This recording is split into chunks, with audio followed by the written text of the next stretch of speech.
Dan hai, gimana harimu? Melelahkan atau cuma lewat gitu aja? Oh ya, aku mau tanya, kapan terakhir kali kamu benar-benar ngerasa kalau waktu itu milik kamu sepenuhnya? Bukan milik bos di kantor, bukan milik klien, bukan milik algoritma sosial media, dan bukan milik ekspektasi orang lain. Kayak belakangan ini, aku sering banget ngerasa kalau hidup kita itu kayak lagi di atas ban berjalan. Kita dipaksa buat terus jalan, terus dapat pencapaian, sampai kita lupa caranya berhenti. Jadi kayak itulah kenapa aku mulai belajar sebuah seni baru. Aku menyebutnya seni menikmati detik yang dicuri.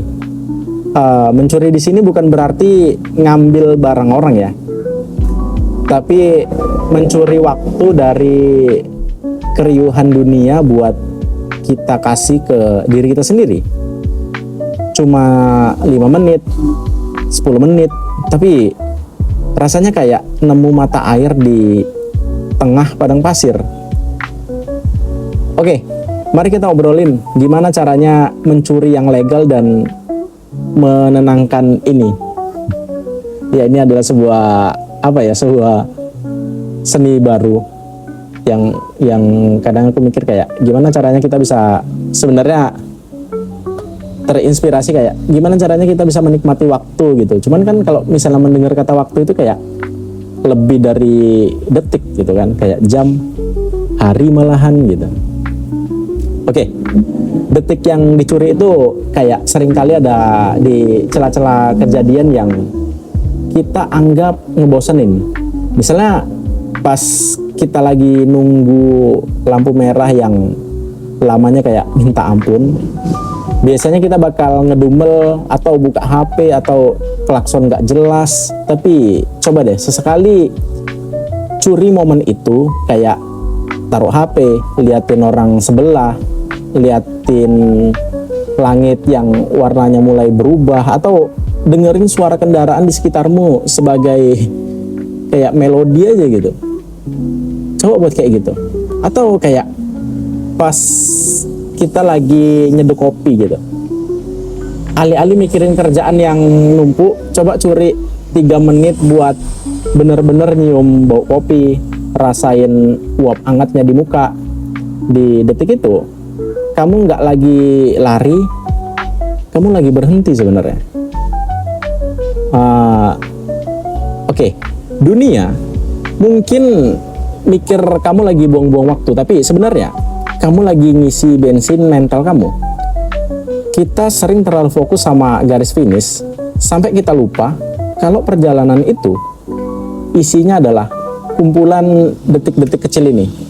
Kalau kita nggak pintar nyuri waktu buat diri sendiri, kita bakal nyampe ke garis finish dalam keadaan kosong. Jadi kayak apa ya? Kita itu menikmati waktu saat ini gitu, bukan pada saat kita nyeduh kopi pikiran kita kemana-mana gitu, ataupun pada saat kita lagi ngantri kita mikirkan hal-hal yang bikin cemas gitu, sehingga kita tidak menikmati momen-momen saat ini. Makanya tadi kayak pada saat kita melakukan sesuatu, coba benar-benar dinikmatin gitu. Ya mungkin kalau dilihat sebenarnya kayak terlihat buang-buang waktu, tapi kalaupun kita menggunakan hal tersebut untuk overthinking dan segala macam, ya sama aja kan, itu kan yang terlihat gitu. Tapi yang ngerasain kita, ya balik lagi, mau sampai kapan kita hidup di ekspektasi orang lain, kan gitu. Oh ya, salah satu cara favorit aku buat mencuri detik adalah dengan nyasar. Yap, kadang pas aku lagi sepedaan atau cuma jalan kaki atau pakai motor sekalipun, aku suka masuk ke gang-gang kecil yang nggak pernah aku lewati sebelumnya. Ya bisa dibilang kayak nyasarkan diri sih. Di balik bisingnya jalan raya, ternyata ada kehidupan yang jauh lebih pelan, terus ada ibu-ibu yang lagi jemur baju sambil ngobrol, ada kucing yang lagi tidur di atas tembok, terus ada aroma masakan dapur rumah orang gitu. Itu adalah detik yang dicuri dari hiruk pikuk kota itu. Di ganggang itu aku ngerasa waktu kayak berhenti, nggak ada yang buru-buru, nggak ada yang perlu dibuktiin ke siapa-siapa. Ini yang aku maksud dengan slow living, yang sebenarnya bukan berarti kita males, tapi kita tahu kapan harus narik diri dari perang harian kita. Kayak mencuri detik di tempat-tempat yang nggak terduga itu bikin aku sadar kalau dunia ini jauh lebih luas dari sekedar target-target yang ada di kepala. Tapi kenapa ya pas kita nyoba buat menikmati detik yang dicuri ini, seringkali muncul rasa bersalah. Kayak ada suara di kepala yang bilang, kamu kok malah santai-santai aja sih gitu, orang lain lagi kerja keras tuh. Abis itu ada suara yang muncul kayak masih gini-gini aja gitu, mana ini gitu, sementara ya teman kamu udah sampai di sini di situ gitu-gitu bro. Ya aku menganggapnya itu kayak apa ya, jebakan pikiran.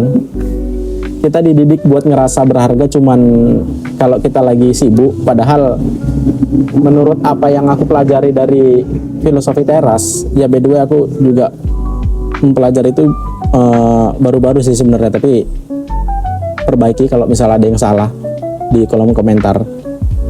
Ya kita anggap ya diskusi ini diskusi santai aja sih gitu, nggak terlalu teoritis. Ibaratnya kayak ya aku ada luka, aku ceritain terus gimana caranya aku survive pelan-pelan dari hal itu gitu.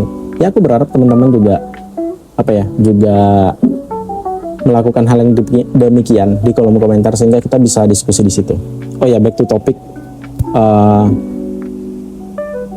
Menurut yang aku pelajari di filosofi teras tadi, kedamaian itu ada di dalam diri kita, bukan dari pengakuan luar.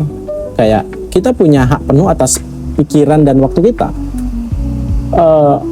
Mencuri detik buat diem itu bukan berarti kita nggak ambisius. Justru itu adalah cara kita buat menjaga kejernihan pikiran. Biar pas kita balik lagi ke perang, kita nggak cuma bawa badan, tapi juga bawa jiwa yang tenang. Jangan biarkan dunia ngerampas hak kita buat ngerasain hidup. Ingat, kita itu manusia yang sedang menjalani hidup, bukan mesin yang sedang mengejar produksi. Jadi setelah video ini selesai, aku punya satu tantangan ya buat kamu yang dengerin ini. Kayak coba curi 10 menit aja, jangan buka sosmed, jangan balas chat dulu, cukup duduk, tarik nafas dan sadari kalau saat ini kamu ada. Terus rasain berat badanmu di kursi, rasain udara yang masuk ke paru-paru, nikmatin detik yang ada itu sebagai milikmu sendiri, atau merasakan dan dengarkan suara kipas anginmu. Dan ya itu sih gitu. Terus dunia nggak bakal kiamat kalau kita menghilang 10 menit, tapi jiwa kita mungkin bakal kerasa lebih utuh setelahnya. Ya itu aja sih. Makasih udah mau mencuri waktu buat dengerin obrolan aku kali ini. Aku penasaran, kapan momen terakhir kamu ngerasa benar-benar berhasil mencuri detik dari dunia yang berisik ini? Cerita di bawah ya. Aku pengen tahu surga kecil versi kalian. Gokil.